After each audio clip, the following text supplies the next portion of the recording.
யாரும் சொல்லுவாங்க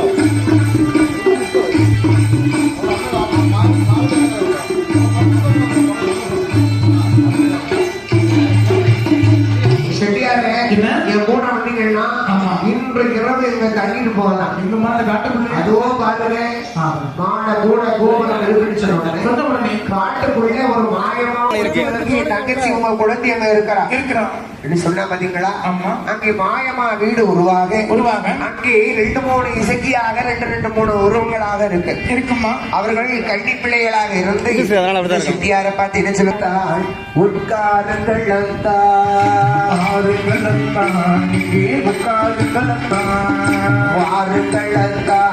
உட்காருங்கள்